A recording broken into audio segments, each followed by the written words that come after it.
बिस्मिल्लाहिर्रहमानिर्रहीम। अस्सलामुअलैकुम मुअज़्ज़ज़ सामीन, आज हम आपकी खिदमत में एक नई ईजाद लेकर हाज़िर हुए हैं। काफ़ी अरसे से कोशिश थी कि इन चीज़ों पर कोई ऐसी दवाई हो, कोई ऐसी चीज़ हो जो गिल्टियों, रसौलियों और ट्यूमर वगैरह को मुकम्मल तौर पर ख़त्म कर दे, क्योंकि इसी चीज़ से आगे चलकर ये कैंसर बन जाती है।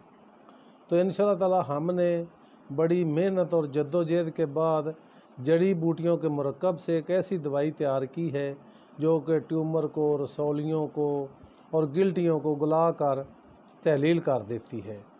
इंशाअल्लाह ताला आप जब इसको इस्तेमाल करेंगे तो आपको पता चल जाएगा कि ये क्या चीज़ है। ये ऐसी चीज़ है कि आम हकीमों या डॉक्टरों के पास इसकी कोई इलाज नहीं है, लेकिन हम इंशाअल्लाह ताला बड़ी मेहनत और कोशिश से इसको बनाने में कामयाब हो चुके हैं और काफ़ी लोगों पर तजर्बा भी हो चुका है।